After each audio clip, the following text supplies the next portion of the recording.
कर लीजिए, उसके बाद जैसा होगा आपको सूचना मिलती रहेंगी। ठीक है, आइए चलिए स्टार्ट करते हैं। चलिए फटाफट आप आंसर देंगे, आप जितना जल्दी आंसर देंगे उतने ज़्यादा क्वेश्चंस को हम करने की कोशिश करेंगे। ठीक, चलिए पहला क्वेश्चन आपकी स्क्रीन पे है, निम्न में से कौन सा लार की सहायता से पच जाता है? विच of the following is digested by saliva? Protein, fat, fibre या स्टार्च? आप बताएंगे इसमें से ऐसा कौन सा है जो सलाइवा अर्थात लार की सहायता से पच जाता है? चलिए जल्दी से आप इसका आंसर देंगे, इसमें से ऐसा कौन सा है जो सलाइवा या लार की सहायता से पच जाता है? ओके, 1 कर दी, स्टार्च बता रहे हैं आप। ठीक है, आप इसका आंसर स्टार्च दे रहे हैं। ठीक है, चलिए देखते हैं बाकी लोग इसका आंसर क्या दे रहे हैं। नमस्कार जीत जी, आप भी स्टार्च बता रहे हैं। ठीक है, ओके चलिए ठीक है, बिल्कुल सही। नमस्कार रचना जी, इसका आंसर स्टार्च बिल्कुल सही, आपको पता होगा। स्टार्च लार में स्टार्च पाया जाता है, इसकी सहायता से सर लार में आपका टाइलिन या अमाइलेज नामक एंजाइम पाया जाता है, जिसके चलते स्टार्च होते हैं। 1 का बिल्कुल सही। नमस्कार विनोद जी, आइए तो इसका आंसर आप लोग बिल्कुल सही। सेकंड क्वेश्चन पे आ जाएंगे आप, स्टार्च का ग्लूकोज में परिवर्तन किस प्रक्रिया के द्वारा होता है? ठीक है, सभी को नमस्कार है, शिखा यादव जी, सॉरी साक्षी जी, विनोद जी, सोनम जी, सभी को नमस्कार। ठीक है, स्टार्च का ग्लूकोज में परिवर्तन किस प्रक्रिया के द्वारा होता है? ऑक्सीकरण, ऑक्सीकरण, पाचन, हाइड्रोलिसिस या अपचयन? आप इसका आंसर देंगे कि स्टार्च का ग्लूकोज में जो परिवर्तन है वो किस प्रक्रिया के द्वारा होता है?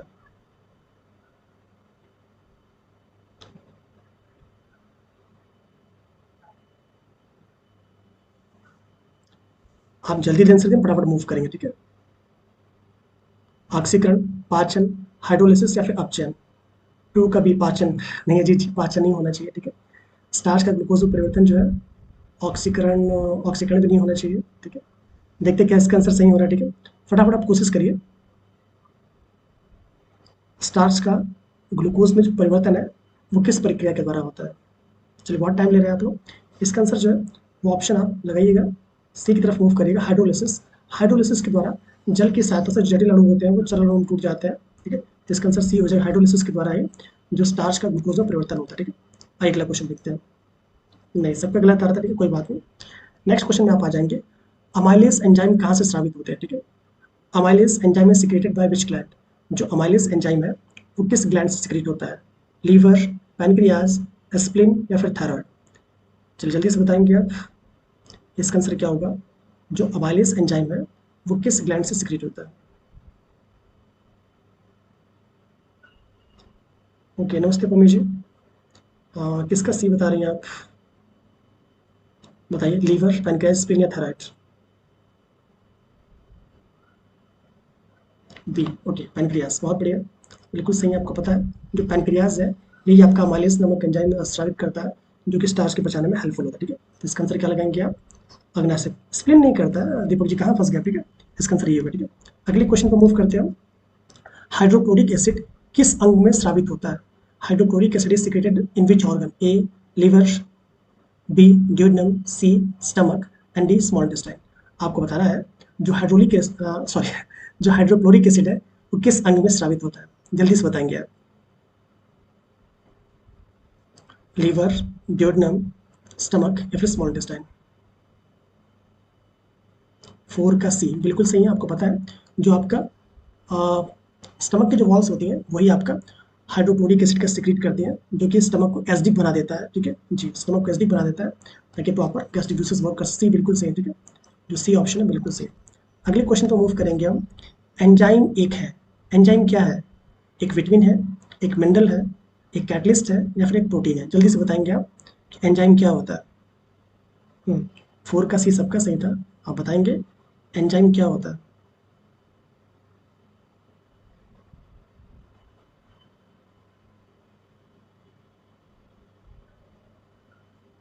एंजाइम में क्या विटामिन है, मिनरल है, कैटलिस्ट या फिर प्रोटीन है? 5 का सी कैटलिस्ट। कैटलिस्ट है बट एक प्रोटीन बेस का आंसर दोनों होना चाहिए। ठीक है, पता नहीं किस फॉर्म में पूछ रहे हैं, इसका आंसर सी नहीं है जी, बिल्कुल एंजाइम में कैटलिस्ट है। एंजाइम एक बायो कैटलिस्ट मिल रही है। ठीक है, कैटलिस्ट के लिए बायो कैटलिस्ट तो ज़्यादा सही होता है। और ऑल एंजाइम्स आर प्रोटीन, सभी एंजाइम्स प्रोटीन भी होते हैं but all proteins are not enzyme. अब पता है इसका आंसर क्या है? इसके दोनों आंसर सेम होने चाहिए बट मेरे अकॉर्डिंग प्रोटीन होना चाहिए इसका आंसर। ठीक है, क्योंकि एंजाइम एक बायो कैटलिस्ट है। ठीक है, ठीक है चलिए कैटलिस्ट दे रखा है, एंजाइम क्या कैटलिस्ट है, बिल्कुल सही है। ऑप्शन सी आप लोग का सही है। बट याद रखिएगा कि ऑल एंजाइम्स आर प्रोटीन, ठीक है। क्या होता है, प्रोटीन होते हैं, या अगर आपके बायो कैटलिस्ट होता है तो ज़्यादा सही होता है, ठीक है। कि एंजाइम क्या होता है, बायो कैटलिस्ट होता है जो अभिक्रिया के दर को बढ़ा देता है, ठीक है। आइए अगला क्वेश्चन देखते हैं। प्लेग रोग का कारक कौन सा है, ठीक है। जो प्लेग डिजीज है जी, इसका कारक कौन सा जीवाणु है? Pasteurella pestis, Vibrio cholerae, Salmonella typhi या फिर नसेरिया गोनेरिया? आप जल्दी से बताएंगे।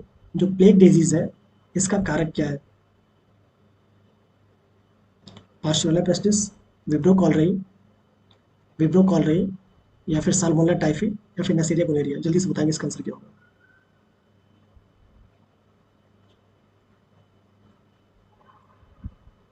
सिक्स का है, बिल्कुल सिक्स का सभी के लगभग सही होगा, ठीक है। सिक्स का सभी का सही होगा, पास्चुरेला पेस्टिस, ठीक है।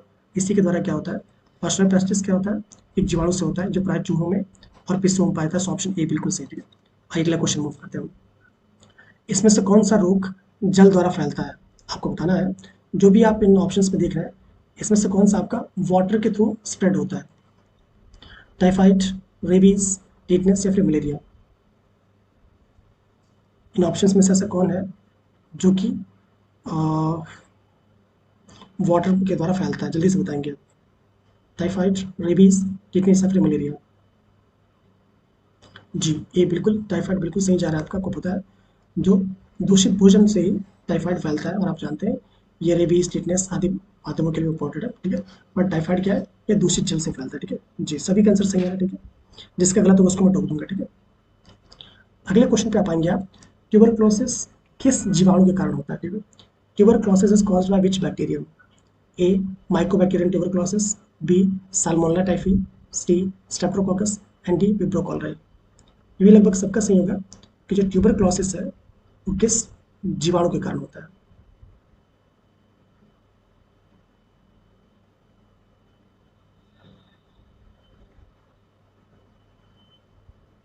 हिट का भी बिल्कुल सही है। जो ट्यूबरक्लोसिस, कहाँ बी लगा दिया आपने? कौन बी लगाया था? जी जी, कहाँ फंस गए आप, ठीक है। इसका आंसर ये होगा ना, माइकोबैक्टीरियम ट्यूबरकुलोसिस, ठीक है। क्या होगा? ये तो टाइफाइड के लिए साल्मोनेला टाइफी होता है, इसका आंसर ही ठीक है। ये बिल्कुल लगाइएगा, ठीक है। माइकोबैक्टीरियम ट्यूबरकुलोसिस चलते होता है, ये मुख्यतः फेफड़ों को फैलाता है। यहाँ से इसका आंसर याद रखिए, ठीक है। अगले क्वेश्चन पे आएंगे हम। फ्लोरोसिस रोग किस के अधिक सेवन से होता है? Fluorosis is caused due to excess intake of, ठीक है, आयरन, कैल्शियम, फ्लोराइड या फिर आयोडीन? जो फ्लोरोसिस नामक डिजीज है ये किसके अधिक सेवन से होता है? आयरन, कैल्शियम, फ्लोराइड या फिर आयोडीन?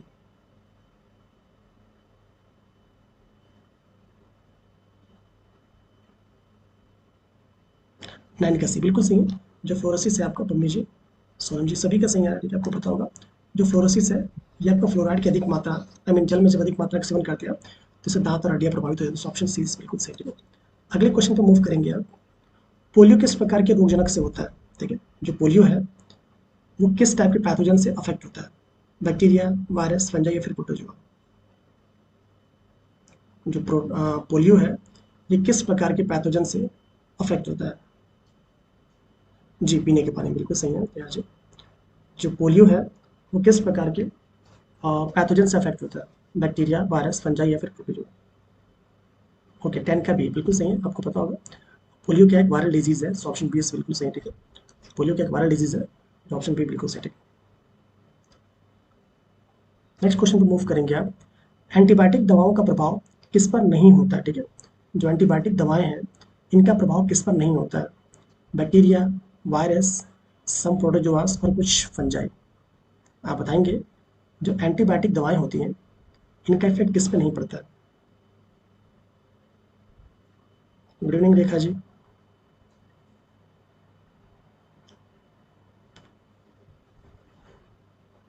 जल्दी से क्वेश्चन नंबर 11 पे आप आ जाएंगे। एंटीबायोटिक दवाओं का प्रभाव किस पर नहीं होता है? जी बिल्कुल सही है। वायरस में आपको पता होगा जो वायरस होते हैं इन पे एंटीबायोटिक डिजीज का कोई सॉरी मेडिसिन का कोई प्रभाव नहीं पड़ता है। ऑप्शन भी बिल्कुल सही है, ठीक है। अगला क्वेश्चन देखते हैं। रक्त में यूरिया कहाँ अलग होता है, ठीक है। Urea, where is urea separated from blood, ठीक है। कहाँ से हमारे ब्लड से यूरिया सेपरेट होता है बताएंगे, ठीक है। भाई वीडियोस को प्लीज सब लोग लाइक कर लिया करिए, लाइक करने कोई पैसा नहीं लगता है, ठीक है। हमारी बॉडी में कहाँ से यूरिया सेपरेट होता है? नमस्कार विनीता जी। हाथ लगभग सबका आसान हो गए थे, ठीक है। जो यूरिया हमारी बॉडी में कहाँ से अलग होता है? जी बिल्कुल सही है, आपको पता है किडनी जो होती है वो अलग करने का, बनाने का काम किडनी, सॉरी, निकालने का काम किडनी करती है, बनाने का काम कौन करता है? फिर आप बताएंगे सर, बनाने का काम लीवर करता है, ठीक है। सो ऑप्शन क्या, डी बिल्कुल सही है, आप जानते हैं, नेफ्रॉन में से अंदर सबको पता है, ठीक है। नेक्स्ट क्वेश्चन पे आप आएंगे आप, किडनी किस प्रणाली का भाग है? Kidney is a part of A system, ठीक है। जो किडनी होती है वो किस सिस्टम का भाग है, बताएंगे आप? पोषण, परिवहन, उत्सर्जन या फिर शोषण?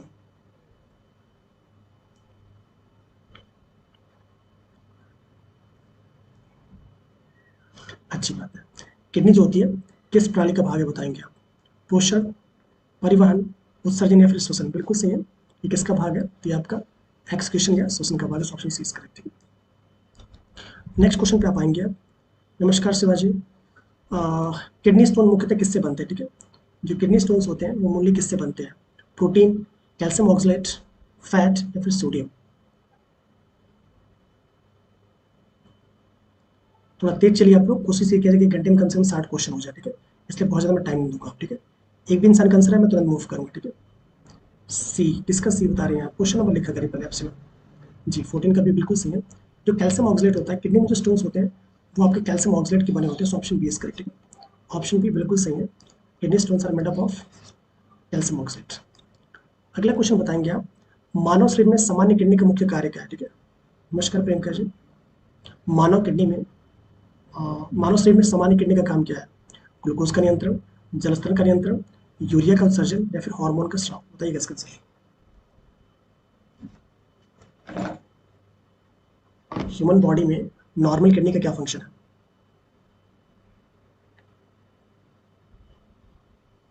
सी बिल्कुल सही है, सी सही जा रहे हैं आप, ठीक है। क्या है इसका आंसर? सी बिल्कुल सही है, ठीक है। चलिए एक क्वेश्चन का जवाब देंगे आप लोग। हमारी बॉडी में ऐसा कौन सा हार्मोन है जो वाटर को बैलेंस करने का काम करता है? ऐसा कौन सा हार्मोन है जो हमारी बॉडी में वाटर को बैलेंस करने का काम करता है? जल्दी से कमेंट में इसका आंसर लिखिएगा आप, ठीक है। ऐसा कौन सा हार्मोन है जो हमारी बॉडी में वाटर को बैलेंस करने का, सॉरी, वाटर को बैलेंस करने का काम करता है? जल्दी से बताएंगे, मतलब बहुत टाइम लेंगे, ठीक है। इसका नाम याद रखिए, एडीएच हार्मोन, ठीक है। कौन सा हार्मोन है? ADH hormone. बहुत अच्छा विनोद जी, जिसे हम वैसोप्रेसिन भी कहते हैं, इसे वैसोप्रेसिन हार्मोन भी कहते हैं। ये हमारी बॉडी में यूरिन के अमाउंट को बैलेंस करता है, जिससे कि हमारी बॉडी में वाटर भी बैलेंस होता है, ठीक है। आइए अगला क्वेश्चन देखते हैं। इंसुलिन हार्मोन किस श्रेणी में आता है? Insulin hormone is A glycolipid, B fatty acid, C peptide या डी स्टेरॉइड? तो आपको बताना है जो इंसुलिन है हार्मोन जो है वो किस श्रेणी में आता है। जी वैसोप्रेसिन सभी का आंसर सही था, ठीक है, बहुत अच्छा। जो इंसुलिन हार्मोन है वो किस श्रेणी में आता है, बताएंगे आप? नियोन इंजेक्शन वैसोप्रेसिन, जी बिल्कुल सही है। ओके बहुत अच्छा विनोद जी, पेप्टाइड बिल्कुल सही है। जो इंसुलिन क्या है, ये आपका पेप्टाइड टाइप का क्या हार्मोन है? So option C is correct, ठीक है। ऑप्शन सी बिल्कुल सही है। इंसुलिन क्या होता है? अमीनो एसिड से बना होता है, पेप्टाइड हार्मोन, ठीक है। So option C is correct, ठीक है। जी रेखा जी, पुण्य जी, सभी का सही है, ठीक है। नेक्स्ट क्वेश्चन पे आप आएंगे आप, अग्नाशय द्वारा कौन सा हार्मोन स्रावित नहीं होता? Which hormone is not secreted by pancreas? Insulin, glucagon, somatostatin या थायरोक्सिन? मैं सबके आंसर देख रहा हूँ, जिसका गलत होगा उसी को टोकूंगा, ठीक है। अब इसका मतलब ये नहीं कि आप जान के गलत कर दे, ठीक है। जी विनोद जी, अर्चना जी, विनीता जी, सभी का सही है, ठीक है। कौन सा हार्मोन है which is not secreted by pancreas, जो पैनक्रियास से सिक्रेट नहीं होता है? डी बिल्कुल सही है। आपको पता है थायरोक्सिन जो होता है ये आपका नहीं होता, बाकी सारे के सारे इंसुलिन, ग्लूकागॉन, सोमैटोस्टैटिन, ये आपका इंसुलिन जो है बीटा सेल से, ग्लूकागॉन अल्फा सेल से, सोमैटोस्टैटिन गामा सेल से सिक्रेट होता है, ठीक है। So option D is correct, ठीक है। अगला क्वेश्चन देखते हैं। ग्लूकागॉन हार्मोन का क्या काम है, ठीक है। जो ग्लूकागॉन हार्मोन होता है इसका क्या कारण है? ए रक्त शर्करा घटाना, बी रक्त शर्करा बढ़ाना, सी पाचन तेज करना और डी वसा अपचयन को रोकना? 16 के बाद दोबारा से 16, पता नहीं प्रशांत जी अब क्या बोल रहा है, ठीक है। हो सकता है 16 दो बार आ गया हो, ठीक है, कोई बात नहीं। ग्लूकागॉन हार्मोन का क्या कार्य बताएंगे आप? रक्त शर्करा घटाना, बढ़ाना? नहीं सबका गलत आ रहा है इसका आंसर। 17 पे आ जाएंगे आप। बहुत अच्छा, आपका सही है। रक्त शर्करा को बढ़ाना। ग्लूकागॉन हार्मोन क्या करता है? ये ब्लड में ग्लूकोज का लेवल, आई मीन शुगर का लेवल बढ़ाता है। Option B is correct, Vinita ji, ठीक है, दीपक जी। ऑप्शन बी सही है, घटाने का काम इंसुलिन करता है और ग्लूकागोन इंसुलिन का उल्टा करता है, ठीक है। तो क्या करेगा, रक्त में शर्करा की मात्रा को बढ़ाएगा, ठीक है। तो ऑप्शन बी इज करेक्ट, जी प्रशांत जी, ठीक है। अगले क्वेश्चन पे आप आएंगे, थायरॉक्सिन हार्मोन में कौन सा तत्व पाया जाता है? Which element is present in thyroxine? In options में से ऐसा कौन सा हार्मोन है, सॉरी एलिमेंट है, जो कि थायरॉक्सिन में पाया जाता है? ये लगभग सभी का सही होगा। कैल्शियम, आयोडीन, आयरन या फिर फास्फोरस?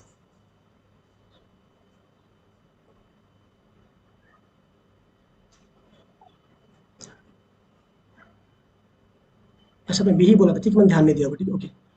18 का बी लगभग सभी का सही है, ठीक है जी। आयोडीन बिल्कुल सही है, आपको पता होगा।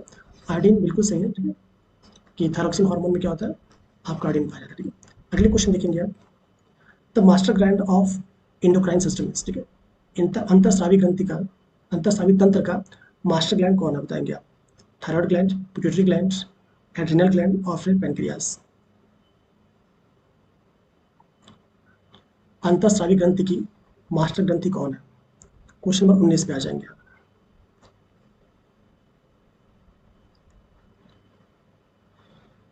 बी बिल्कुल सही, आपको जानते हैं, जो पिट्यूटरी ग्लैंड होता है उसको क्या कहते हैं, मास्टर ग्लैंड कहते हैं, जो सारी ग्लैंड्स को कह सकते हैं कि कोऑर्डिनेट करने का काम करती है। So option B is correct.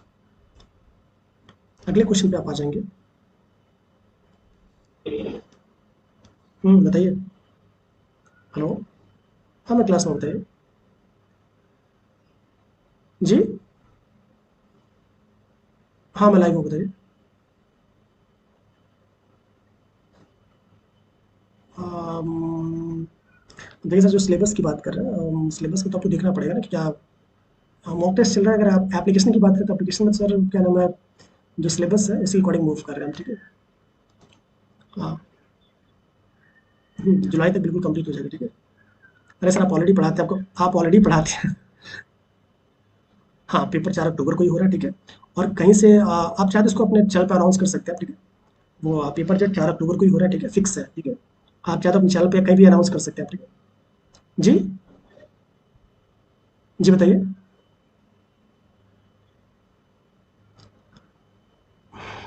अब सर अब आपको लेना नहीं चाहिए था, मतलब सिंपल सी बात है कि आप भी जानते हैं कि हमेशा रेगुलर वैकेंसी नहीं आती है। और ये आरओबीओ की तरह नहीं है सर, ये अलग वैकेंसी है, ठीक है, इसमें आपको पढ़ाना पड़ेगा, ठीक है। अब आप सोचें कि आप उसी तरह मूव कर पाएंगे, इसमें नहीं कर पाएंगे सर, ठीक है। भले रेगुलर वैकेंसी नहीं है, आप सिलेबस में मूव करिए। कुछ बुक्स जो मैंने आपको बताया उसको देख लीजिए, ठीक है। और बात है कि जो सर मैं मेडिकल सेक्टर से, मुझे पता है इसमें क्या क्या नहीं आएगा, ठीक है। तो पता नहीं क्यों आप इसको, आपने इस बैच को लॉन्च किया, मुझे खुद ही नहीं समझ में आ रहा, ठीक है। सर क्लास में, सर क्लास में बाद में कॉल करूँ सर आपको? Okay sir, thank you.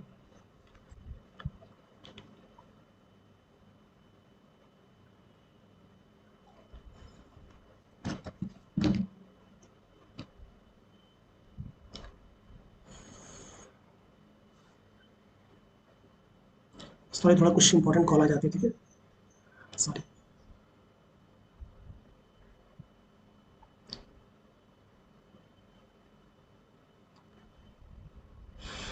चलिए ठीक है, ओके। हाँ, कुछ टीचर्स हैं, ठीक है, आप आपको ऐप पे बता चुका कौन हो सकता है, ठीक है। बाकी आप लोग समझदार हैं, ठीक है। चलिए जैसे बहुत से ऐसे टीचर्स हैं, ठीक है। चलिए ठीक है, कोई बात नहीं, आइए वापस आते हैं, ठीक है। उन्होंने कोर्स तो स्टार्ट किया बट क्या पढ़ाने क्या नहीं पढ़ाना है, इसमें कंफ्यूजन, ठीक है। चलिए आप, ओवुलेशन को सीधे उत्तेजित करने वाला हार्मोन कौन सा, बताइएगा? एफएसएच, एलएच, प्रोलैक्टिन या फिर ऑक्सीटोसिन, ठीक है। नहीं मैं निराश नहीं कर रहा हूँ पम्मी जी, आप बाकी आप समझदार हैं आप, ठीक है। पम्मी जी आप मुझे बहुत पहले से जान रहे हैं, आप समझ सकती हैं कि कहाँ से क्या फ़ोन आ सकता है, ठीक है। और कुछ जगह फ़ोन उठाना पड़ता है, बाकी आप समझदार हैं, ठीक है। ओवुलेशन को सीधे उत्तेजित करने वाला हार्मोन कौन सा है, ठीक है? एफएसएच, एलएच, प्रोलैक्टिन या फिर ऑक्सीटोसिन?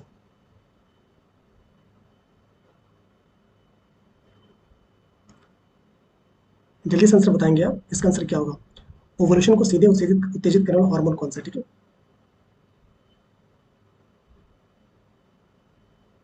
अच्छा आंसर आपको बी दे दिया, ओके ठीक है, ध्यान है, ठीक है। आंसर बिल्कुल सही है, जो एलएच हार्मोन है, ठीक है, यही करता है, ठीक है। ऑप्शन बी इज करेक्ट, ठीक है। Which hormone is mainly responsible for the fight and flight hormone, ठीक है। जो फ्लाइट एंड फ्लाइट हार्मोन है वो किसके लिए, ठीक है, रिस्पॉन्सिबल है? इसके लिए कौन सा हार्मोन रिस्पॉन्सिबल है? कॉर्टिसोल, थायरॉक्सिन, एड्रेनालिन या फिर इंसुलिन? कुछ ऐसे मेरे मित्र हैं जिन बड़े बड़े इंस्टीट्यूट हैं उन लोगों के, ठीक है। मैं भी ऐसे लोगों से जुड़ा रहता हूँ, ठीक है। और उन्होंने चूंकि हमेशा रेगुलर वैकेंसी नहीं है, जो हेल्थ एजुकेशन ऑफिसर है रेगुलर वैकेंसी नहीं है, तो लोगों ने स्टार्ट तो कर लिया बट समझ नहीं पा रहे क्या पढ़ाना क्या नहीं पढ़ाना, ठीक है। जैसे आरओ हो गया, यारो हो गया, फिर बीए हो गई, हमेशा वैकेंसीज आती है, ठीक है। तो उसको तो कोरिलेट कर लेते हैं, अब इसके लिए अलग से मेहनत करनी पड़े तो हालत खराब हो जाए, ठीक है। 21 का सी बहुत अच्छा, एड्रेनलिन बिल्कुल सही, आपको पता होगा जो एड्रेनलिन हार्मोन है ये क्या होता है, इसी को फाइट एंड फ्लाइट हार्मोन कहते हैं, ठीक है। अगला क्वेश्चन देखते हैं जी। The hormone essential for normal basal metabolic rate, ऐसा कौन सा हार्मोन है, ठीक है, जो बेसल मेटाबॉलिक रेट के लिए इसेंशियल है। ए थायरोक्सिन, बी इंसुलिन, सी एडीएच और डी ऑक्सीटोसिन। जी सही था सबका वो, ठीक है। आप बताएंगे ऐसा कौन सा हार्मोन है जो बेसल मेटाबॉलिक रेट के लिए रिस्पॉन्सिबल है। थायरोक्सिन, इंसुलिन, एडीएच या फिर ऑक्सीटोसिन। आप क्वेश्चन नंबर 22 पे आ जाएंगे। बहुत अच्छा विनोद जी, आप विनोद जी वो फार्मासिस्ट वाले विनोद जी हैं, दूसरे वाले विनोद जी हैं, मैं समझ नहीं पा रहा हूँ, ठीक है। बट आंसर आपके सही आ रहा है, ठीक है। ए बिल्कुल सही, आपको पता है जैसे ही आपकी बॉडी में थायरोक्सिन का अमाउंट कम होता है तो फिर आपका बॉडी जो बेसल मेटाबॉलिक रेट है क्या होता है, अफेक्ट हो जाता है। सो ऑप्शन बी बिल्कुल ठीक है।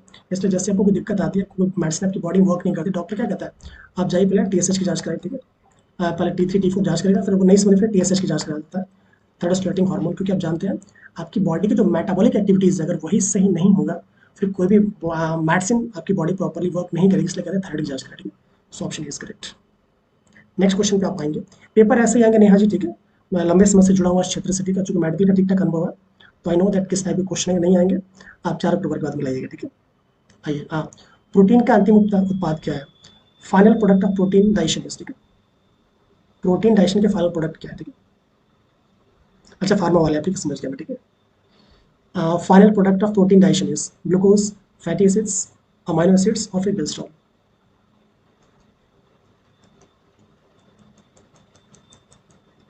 33 का सी बहुत अच्छा, आप जानते हैं ऑल प्रोटीन का अंतिम उत्पाद क्या होता है, अमीनो एसिड्स होता है। So option C is correct, ठीक है। ऑप्शन सी बिल्कुल सही, ठीक है।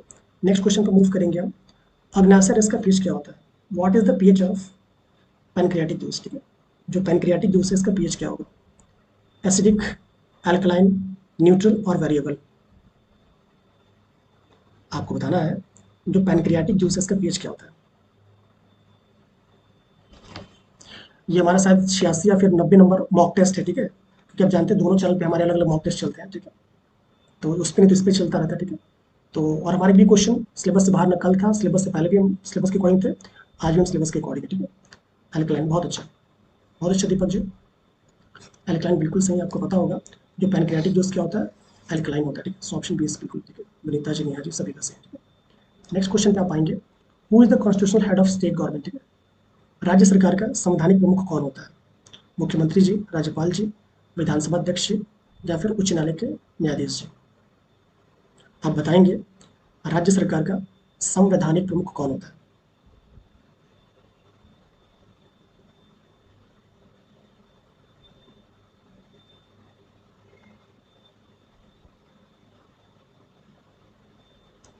राज्य सरकार का संवैधानिक प्रमुख कौन, जल्दी से बताएंगे आप। बिल्कुल सभी का सही, आप जानते हो जो राज्यपाल जी होते हैं और राज्य सरकार के संवैधानिक प्रमुख होते हैं, जिस तरह प्रधानमंत्री राष्ट्रपति जो होते हैं केंद्र, इस तरह यहाँ पे होते हैं, ठीक है। अगला क्वेश्चन देखते हैं, the appointment of governor is a state in a state is made as per the provision of the constitution of article. Governor की नियुक्ति जो होती है किस अनुच्छेद के द्वारा की जाती है, ठीक है।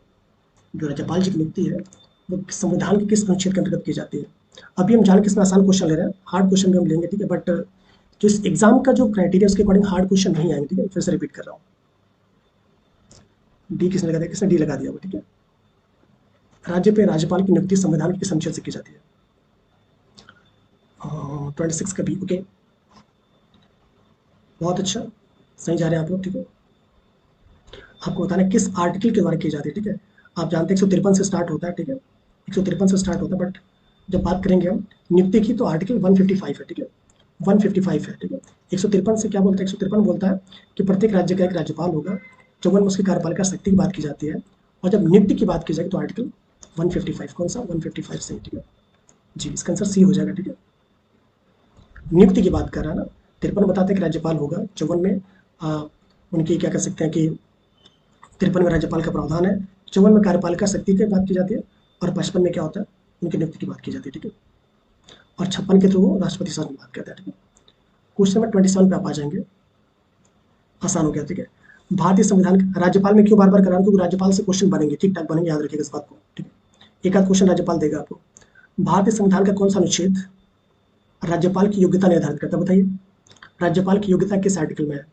156, 157, 159 या 160?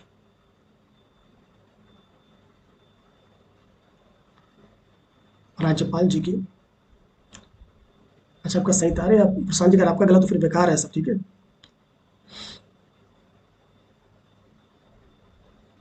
27 का सी, ओके। आप सी बता रहे हो, आप ये बता रहे हैं 156। बहुत सही जा रहे हैं आप लोग, ठीक है, बहुत सही। वैरायटी मिलेगी आपको, बट इसका आंसर क्या 157 है, आप जानते होंगे। 157 आर्टिकल 157 में क्या होता है, इनकी योग्यता की बात की जाती है, ठीक है। 157 में क्या है, राज्यपाल की योग्यता की बात की जाती है। इसमें क्या है हमारा, 35 वर्ष की आयु पूर्ण हो चुकी है और भारत के नागरिक हो। इनके पद की बात 158 में की जाती है और शपथ जो है 159 में, ठीक है। तो इसके अकॉर्डिंग सबका गलत है, क्या बात है भाई, वाह भाई वाह, बहुत बढ़िया। हाँ प्रशांत जी आपका सही, बाकी सबका गलत है, ठीक है। अगला क्वेश्चन देखते हैं। अगर आपका गलत हो तो फिर बेकार जाता है, ठीक है, आपका गलत नहीं होना चाहिए था, सही था, ठीक है। इसमें से कौन राज्यपाल को पद की शपथ दिलाता है? ये लगभग सभी का सही होगा, ठीक है, कि राज्यपाल जी को पद की शपथ कौन दिलाता है? भारत के राष्ट्रपति जी, उच्चतम न्यायालय के मुख्य न्यायाधीश जी, उच्च न्यायालय के मुख्य न्यायाधीश जी, या संबंधित राज्य के निर्वाचन निवर्तमान राज्यपाल जी? नहीं प्रशांत जी, आपका एपीएस पता नहीं कैसा गया होगा, एपीएस नहीं, शायद आपका कोई और एग्जाम है, आपका एपीओ था, ठीक है। ईश्वर करें आप जल्दी सिलेक्ट हो और आके आप जेटीआरआई में ट्रेनिंग करें। बहुत प्यारा इंस्टीट्यूट है, ठीक है, जेटीआरआई लखनऊ में, ठीक है। जो जजेस की ट्रेनिंग के लिए इंस्टीट्यूट है, प्रीमियर इंस्टीट्यूट है, आपको बहुत ही प्यारा है।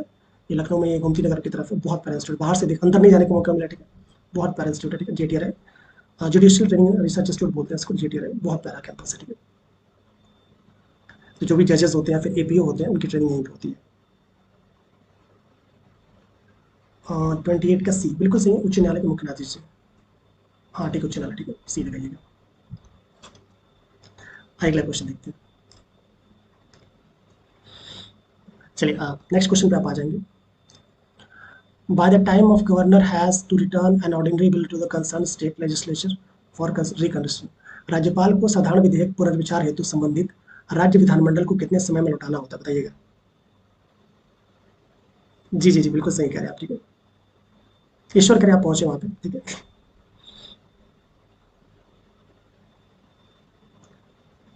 नहीं बस एक ही बार थोड़ा सा अंदर जाने का मौका मिला, आप जानते हॉल में एंट्री नहीं हो सकती, ठीक है।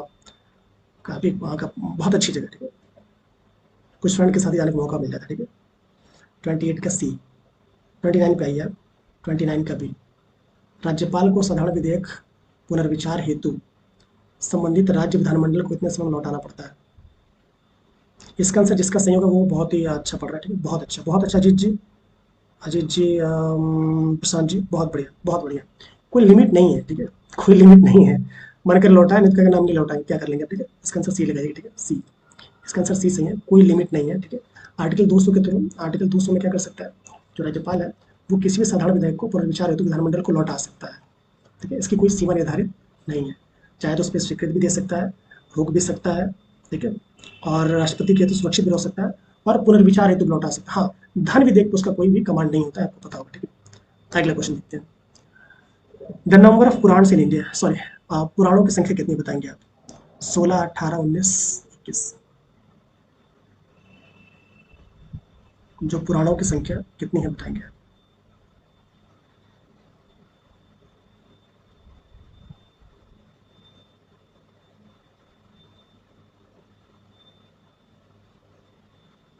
16, 18, 19, 21, बहुत अच्छा, बी बिल्कुल सही है, सभी को पता है पुराणों की संख्या कितनी, 18 है। अगर ये क्वेश्चन किसी गलत हो तो फिर पढ़ाई लिखाई छोड़ देनी चाहिए, ठीक है। जी अगले क्वेश्चन पे मजाक कर रहा हूँ, गलत हो सकता है, ऐसा नहीं है, ठीक है। आपको पता है पुराणों की संख्या क्या 18 है, ठीक है। इसके अतिरिक्त भी 18 उप पुराण भी है। मुख्य महापुराण कौन से हैं? विष्णु पुराण है, भागवत पुराण है, शिव पुराण है, मार्कंडेय पुराण है, मत्स्य पुराण आदि है, ठीक है। अगला क्वेश्चन देखते हैं। चलिए इस क्वेश्चन को ध्यान से देखिएगा, ठीक है, 24 वाला क्वेश्चन है, 2024 में पूछा था ये। निम्नलिखित कथनों पर विचार करिए।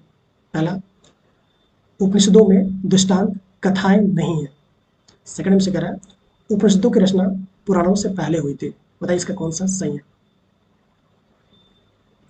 उपनिषदों की रचना पुराणों से पहले हुई थी, और पहले हमसे कह रहा है उपनिषदों में दृष्टांत या आई मीन कथाएं नहीं है। रमन पंडित जी ने आ जाइए, आप इसका आंसर देंगे जल्दी से। क्वेश्चन नंबर 31 पे आ जाइए। इन कथनों पर विचार करिए। 31 का ए बता दें। ओके,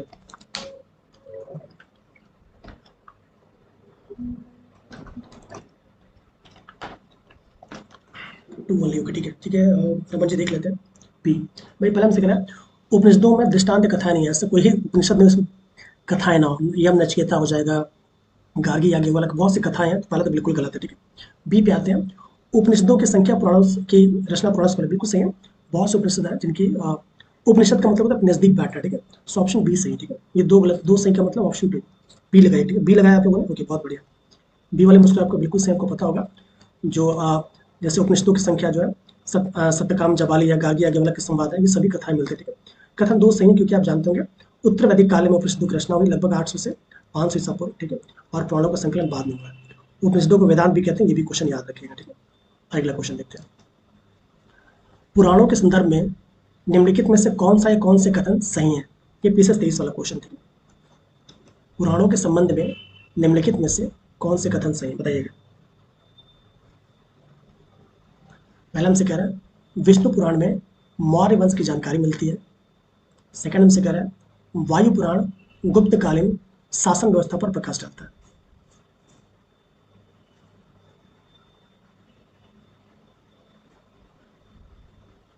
आप 32 का भी बताएं ना, तो ये ओके, देखिए रमन देख लेते हैं। हाँ, बाकी देखिए क्या आंसर देते हैं हम, ठीक है। डी, ओके, आप भी डी बता रहे हैं, ओके, बहुत बढ़िया। प्रशांत जी आप दो बता रहे हैं, कौन सा सही बताना है? बहुत बढ़िया, बिल्कुल सही प्रशांत जी, सही जा रहे हैं आप, ठीक है। आपको पता होगा इसका आंसर क्या है, बोथ, ठीक है, डी, दोनों ही सही है, ठीक है। क्या है, पूछा जाता हमसे कौन सी सही है, ठीक है, दोनों ही सही है, क्योंकि आप जानते हैं विष्णु पुराण तो बिल्कुल सही है भाई, ठीक है, कि इससे मौर्य वंश की जानकारी मिलती है, याद रखिएगा। वायु पुराण से, विष्णु पुराण से मौर्य वंश की जानकारी मिलती है, वायु पुराण से गुप्त वंश तथा उसके प्रशासन की जानकारी मिलती है, दोनों ही सही, ठीक है। 1 2 दोनों सही, ठीक है। डी कौन लगाया था? अच्छा, प्रियंका जी आप डी लगाए थे, ठीक है, बहुत बढ़िया। अगला क्वेश्चन देखते हैं। मैंने आपसे कहा था धीमे धीमे क्वेश्चन का लेवल हम बढ़ाएंगे, ठीक है, तैयार रहिएगा, ठीक है। In which language was the Shrimad की भगवत गीता ओरिजिनली प्रेजेंट? ये लगभग सभी का सही होगा कि जो श्रीमद भगवत गीता है वो मूल रूप से किस भाषा में लिखी गई थी, ठीक है। कोई बात नहीं, वो क्वेश्चन थोड़ा हार्ड भी था, ठीक है। संस्कृत, उर्दू, पाली या हिंदी? ये क्वेश्चन किसी गलत नहीं होगा वैसे।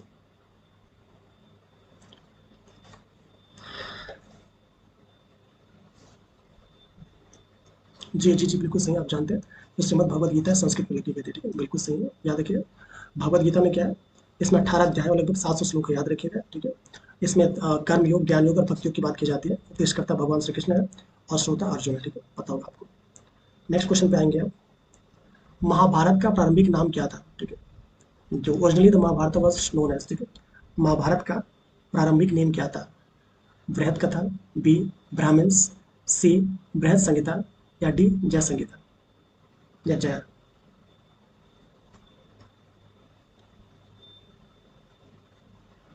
आप बताएंगे महाभारत का प्रारंभिक नाम क्या था? डी बिल्कुल सही है, आपको पता होगा इसकी रचना महर्षि वेद व्यास जी ने की थी और उसका प्रारंभिक नाम क्या था? जय संहिता, सभी का सही, ठीक है, जी डी। नेक्स्ट क्वेश्चन पे आएंगे। इसके रचयिता कौन है? महर्षि वेद व्यास जी हैं, ठीक है। नेक्स्ट क्वेश्चन पे आ जाएंगे आप। सप्त शास्त्री संहिता किस ग्रंथ का उपनाम है? किस ग्रंथ को हम शास्त्रादि संहिता कहते हैं? ऋग्वेद, अथर्ववेद, रामायण या फिर महाभारत? ये बीयू का क्वेश्चन है पिछली बार के, ठीक है। हाँ, बीयू लगभग मेरे अकॉर्डिंग, जो मेरी इन्फॉर्मेशन है, लगभग 200 प्लस पे बीयू आ रही है, जुलाई के बाद ही आएगी, ठीक है। तो जो लोग बीएड वाले हैं तैयार रहिएगा, बीयू काफ़ी अच्छी वैकेंसी है, आप जानते होंगे, ठीक है। और मम्मी जी आप तो सब बीयू क्लब पढ़ रही थी, मुझे जहाँ तक याद है, ठीक है। आप सब बीयू वाले बैच में थी आप, ठीक है। तो 200 प्लस सीट्स आ रही है, जुलाई के बाद तैयार रहिएगा, ठीक है क्या। और हाँ, इसकी योग्यता बी एड ही है, जो फर्जी बातें चली थी इसकी योग्यता बी एड ही है, ठीक है। जो बातें फर्जी चली थी क्या है, बी एड हट रहा, बी एड कहीं नहीं हट रहा, ठीक है। 35 का डी, ओके, बिल्कुल सही है आपका, ठीक है। सप्तशास्त्री संहिता किसे महाभारत को कहते हैं? ऑप्शन डी इसका, ठीक है। जो ऑप्शन डी है बिल्कुल सही, ठीक है, ऑप्शन डी लगा रहे हैं सब लोग, ठीक है जी, सभी का सही है। अगला क्वेश्चन देखते हैं। According to Hindu mythology, which serpent offered, ठीक है, offered himself as a rope for churning the ocean? समुद्र मंथन के समय किस सर्प ने रस्सी बनने का कार्य किया था? कालिया, वासुकी, पुष्कर या फिर शेषनाग? वाह भाई वाह, बताइएगा। जो समुद्र मंथन था उसमें किस सर्प ने कहा था कि लाओ भैया मुझे रस्सी की तरफ यूज कर लो? कालिया, वासुकी, पुष्कर या फिर शेषनाग?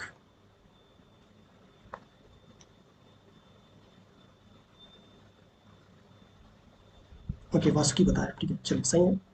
कालिया है नहीं वहाँ पे, पुष्कर है नहीं, शेषनाग है नहीं, क्या है? वासुकी, बिल्कुल सही सोच रहा है, ठीक है।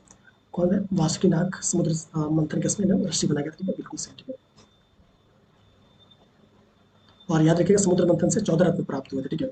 और अमृत कलश भगवान धर्मंतरी लेके भागे थे, जो कि आयुर्वेद की जनक कहे जाते हैं, ठीक है। अगले क्वेश्चन पे आ पाएंगे आप। सप्तमेव जयते किस उपनिषद से लिया गया है? मुंडकोपनिषद, कंठोपनिषद, छांदोग्योपनिषद या इनमें से कोई नहीं? आप बताएंगे जो आपका सप्तमेव जयते है वो किस उपनिषद से? बहुत सोच के चुना होगा, ठीक है नेहा जी, बहुत सोच के चुना है, ठीक है। सारे क्वेश्चन डिफरेंट डिफरेंट एग्जाम्स में आए और बहुत बड़े क्वेश्चन नहीं आएंगे आयोग में, ठीक है। इसका पेपर आप बाद में बुला लीजिएगा, ठीक है। इस एग्जाम को बहुत नज़दीकी से जानता हूँ क्योंकि आयोग को भी परिचित हूँ, इसलिए बता रहा हूँ, ठीक है। जी बिल्कुल सही है, आपको पता है। जो सत्यमेव जयते हैं किस उपनिषद से लिया गया है? तो मुंडकोपनिषद से लिया गया, ठीक है। आप अगर सिलेबस देखेंगे तो वहाँ पे आपको जैन धर्म, बौद्ध धर्म और एंशियंट हिस्ट्री लिखा हुआ देखेंगे आप, ठीक है। तोड़ेंगे, बाइफरकेट करेंगे, वहाँ मिल जाएगा। और जो हिस्ट्री वाला पार्ट है आपको वहाँ पे मिल जाएगा, ठीक है। तो पार्ट 8 है वहाँ पे भी। और जो आप 50 मार्क्स का जो क्वेश्चन आ रहा है वहाँ पे टॉपिक बिल्कुल लिखे हुए हैं, बाइफरकेट करेंगे आपको मिल जाएगा, ठीक है। मेरा एक भी क्वेश्चन सिलेबस से बाहर का नहीं है, निश्चिंत रहिए, ठीक है। मैं 25 दिसंबर से करा रहा हूँ, ठीक है।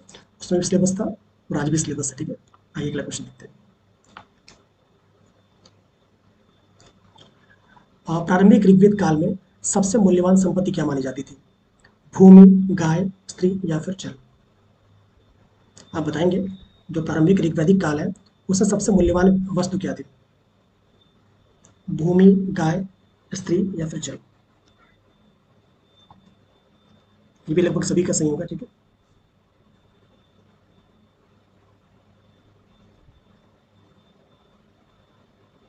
भी बहुत अच्छा, बिल्कुल सही अर्चना जी, ठीक है। आप जानते हैं जो प्रारंभिक आपका काल था उसमें गाय या जो काऊ है इसी को हम सबसे मूल्यवान संपत्ति, क्योंकि भाई किसी खेती करने का शौक नहीं था, ठीक है।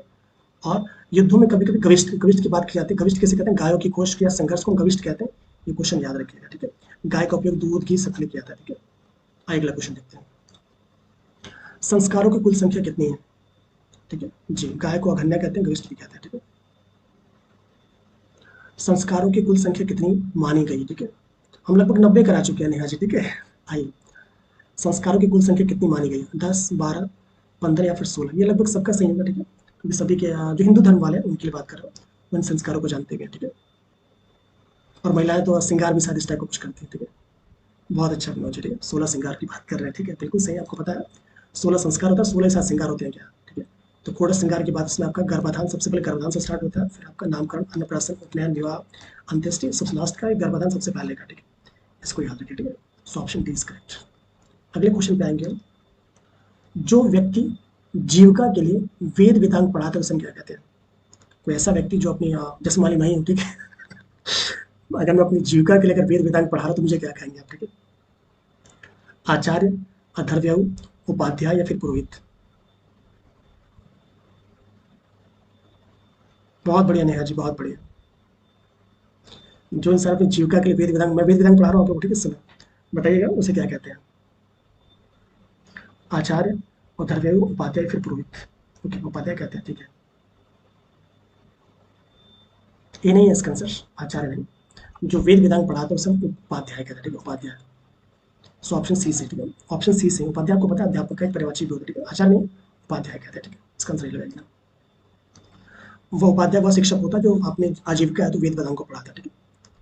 हाँ, अधर्व्यव यज्ञ संबंधी जो कर्मकांड का उसको अधर्व्यव कहते हैं, ठीक है, इसको याद रखिएगा। Intra household discrimination is most directly related to? जो इंट्रा हाउस होल्ड डिस्क्रिमिनेशन है वो सबसे सीधे किससे संबंधित है बताइएगा? ए, क्षेत्रीय समानता, बी, पोषण और स्वास्थ्य में लैंगिक भेदभाव, डी, शहरीकरण, और सी, शहरीकरण, और डी, व्यावसायिक जोखिम? आंसर सोच बताइएगा। जो इंट्रा हाउस होल्ड डिस्क्रिमिनेशन है वो किससे संबंधित है?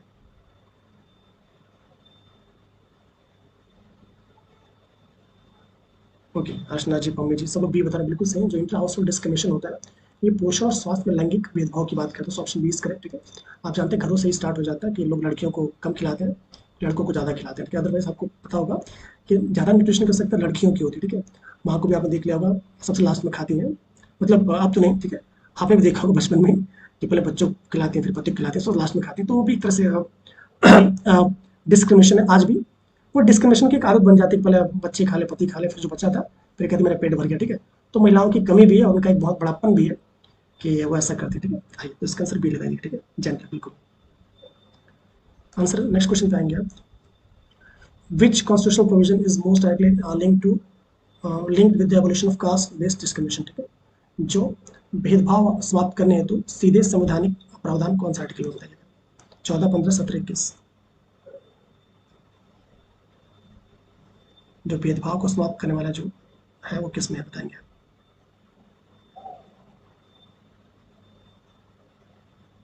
एक तो अस्पृश्यता के अंत की बात कर सकते हैं आप, ठीक है।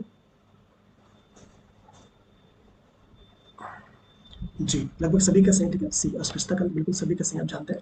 भेदभाव या अस्पृश्यता को उन्मूलन किसमें? आर्टिकल आपका 17 में, ठीक है। नेक्स्ट क्वेश्चन पे आएंगे। निम्न में से कौन सा संकेतक गरीबी से संबंधित स्वास्थ्य असमानता को सबसे अच्छे से दर्शाता है? ठीक है। स्वास्थ्य असमानता को सबसे अच्छे से कौन सा दर्शाता है, बताएंगे, ठीक है। साक्षरता दर, ठीक है। साक्षरता दर, मातृ मृत्यु दर, मतदान प्रतिशत या फिर निर्यात दर?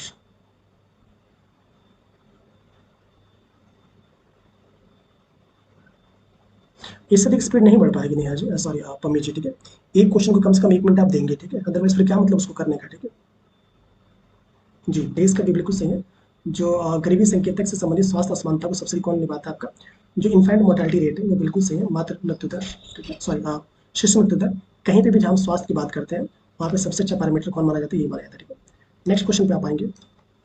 विच of the following best explains the concept of environmental enteropathy? Environmental enteropathy की अवधारणा को निम्न में से कौन सबसे अच्छी तरह समझाता है, बताएंगे आप? ए, आंतों का आनुवंशिक रोग। बी, खराब स्वच्छता के कारण आंतों का दीर्घकालिक संक्रमण। सी, तीव्र वायरल संक्रमण। और डी, खाद्य विषाक्तता। आप इसके अकॉर्डिंग बताएंगे। जी, इन्वायरमेंटल इंट्रोपैथी की अवधारणा को निम्न में से कौन सबसे अच्छी तरह समझाता है, बताएंगे आप? 44 का भी बहुत अच्छा नेहा जी, सॉरी अर्चना जी, बिल्कुल सही है। आपको पता होगा खराब स्वच्छता के कारण जो आंतों का दीर्घकालिक संक्रमण होता है, ये बिल्कुल सही, ऑप्शन बी, ठीक है। ऑप्शन बी लगाइएगा, बिल्कुल सही है, ठीक है। लगातार गंदगी और संक्रमण के कारण आंतें कमजोर हो जाती हैं, इसी को हम इन्वायरमेंटल एंट्रोपैथी कहते हैं। बहुत बढ़िया, बहुत बढ़िया अर्चना जी, ठीक है। अच्छा, सभी का सही था, ठीक है। हमारे दो दो चैनल है, ठीक है नेहा जी, वो भी हमारा चैनल है द यूपीएससी स्टडी ऑफिशियल वाला, ये भी हमारा चैनल है, ठीक है। अगला क्वेश्चन देखते हैं। Consider the following statement regarding malnutrition in India. Bharat में कुपोषण के संबंध में निम्नलिखित कथनों पर विचार करिए। आइए विचार किया जाए।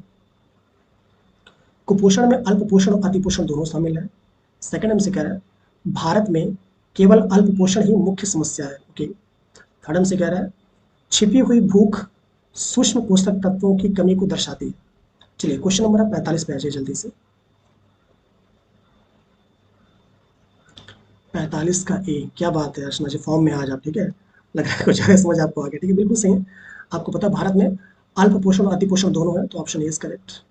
भारत में केवल अल्पपोषण है, गलत है आपका। छिपी हुई भूख सूक्ष्म पोषक तत्व कमी को दर्शाती है, सो 1 3 बोलते ऑप्शन ए इज करेक्ट। बहुत अच्छा अर्चना जी, अच्छा लगभग सभी का सही है, नेहा जी, अर्चना जी, कुम्मी जी, सभी का सही है, ठीक है। नेक्स्ट क्वेश्चन पे आप आएंगे। Which of the following combines correctly represents indicators of malnutrition used in NFHS सर्वे, ठीक है। नेशनल फैमिली हेल्थ सर्वे में प्रयुक्त कुपोषण संकेतों को कौन सबसे सही दर्शाता है, बताइएगा? A, stunting, wasting, underweight. B, body mass index, latency और इनकम। सी, IMR, MMR और GDP। D, birth rate, death rate और फर्टिलिटी। जी, अति हार्मफुल होती है, जी, अति सर्वत्र वर्जित है, ठीक है। ए बिल्कुल सही है प्रशांत जी, ठीक है, इसका आंसर ए बिल्कुल सही है। स्टंटिंग, वेस्टिंग और अंडरवेट ये क्या होता है? ये WHO के अकॉर्डिंग और NFHS के अकॉर्डिंग भी लेपर कुपोषण को बिल्कुल सही संकेत को दर्शाता है, ठीक है। So option A is correct, ठीक है। अगला क्वेश्चन देखते हैं। Which country is the largest consumer of pulses? ऐसी कौन सी कंट्री, एग्रीकल्चर के क्वेश्चन है, ठीक है। ऐसी कौन सी कंट्री है जो पल्सेस का सबसे बड़ा कंज्यूमर है? ये तो लगभग सभी को पता होगा, ठीक है। India, Russia, China, USA। इसमें हमें लगता है हमको छोड़ के बाकी सारे देश तो सर्वाहारी वाले हैं, ठीक है, मतलब मांसाहारी ज़्यादा है, ठीक है। जी, 46 का 47 पे आ जाइए।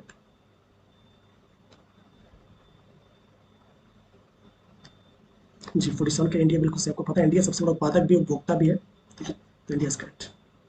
अगला क्वेश्चन देखते हैं। Which percentage of oil is found in soybean? Soybean के तेल में किसकी प्रतिशत मात्रा सबसे अधिक पाई जाती है, बताइएगा। सॉरी, सोयाबीन के तेल में कितनी प्रतिशत मात्रा पाई जाती है? 18 से 20, 20 से 22, 22 से 24 या फिर 24 से 26? जो सोयाबीन का तेल है, इसमें कितने प्रतिशत मात्रा पाई जाती है तेल की? बहुत अच्छा अर्चना जी, ठीक है। ये बिल्कुल सही है, 18 से 20% कितना? 18 से 20% पाई जाती है, ठीक है। अर्चना जी पता नहीं कैसे रोटी बनाते बनाते टाइप कर लेती हैं, बहुत अच्छी क्वालिटी है इनकी, ठीक है। सोयाबीन को गोल्डन बीन भी कहते हैं, याद रखिएगा, ठीक है। और सोयाबीन में लगभग 40% तक प्रोटीन पाया जाता है, ठीक है। अगला क्वेश्चन देखते हैं।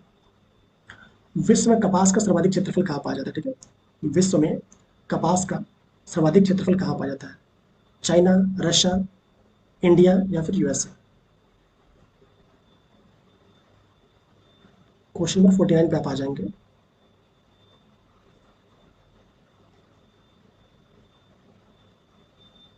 विश्व में कपास का सर्वाधिक क्षेत्रफल कहाँ पाया जाता है?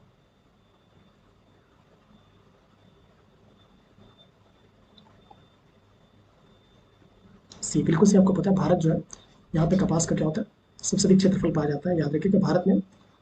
और कपास की खेती के लिए क्या होता है, काली मिट्टी सबसे अच्छी मानी जाती है। गुजरात और महाराष्ट्र सबसे अच्छे कपास के उत्पादक है, ठीक है। अगला क्वेश्चन देखते हैं। क्यूरिंग की जो प्रक्रिया है किस फसल में संपन्न होती है? कॉटन, टोबैको, जूट और टी। जो क्यूरिंग की प्रक्रिया है वो किस फसल में संपन्न होती है, बताएंगे आप?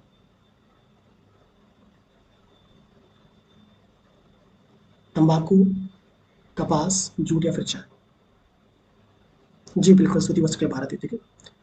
कुछ समय पहले थोड़ा सा बांग्लादेश निकल गया था, बट हमने जब एक्सपोर्ट बंद कर दिया अपने ऐसी चीज़ों का, तो फिर वो बांग्लादेश गायब हो गया, ठीक है। 15 का भी बिल्कुल सही है। क्यूरिंग की जो प्रक्रिया वो टोबैको में इस्तेमाल करते हैं, ठीक है। और उसकी पत्तियों को अच्छा करते हैं, ठीक है। चलिए फिर आज की क्लास को वाइंड अप करते हैं। कल फिर से मिलेंगे नई क्लास से, तब तक के लिए मुस्कुराइए, एंजॉय करिए। बहुत जल्दी इसका सेकंड बैच हम लॉन्च करेंगे, जो शायद थोड़ा कम फीस में होगा। आप चाहे तो हमारे साथ जुड़ के अपनी तैयारी कंप्लीट कर सकते हैं, ठीक है। उसमें हमारी रिकॉर्डेड क्लासेस भी होंगी, लाइव क्लासेस भी होंगी, दोनों टाइप की क्लासेस होंगी। आपको ये जो टेस्ट पेपर है ये भी हम प्रोवाइड करेंगे, और जितने हो चुके हैं सबकी PDF वगैरह सब उसमें मिलेगी, ठीक है। तो आप चाहे तो हमारे साथ जुड़ सकते हैं। 1 जून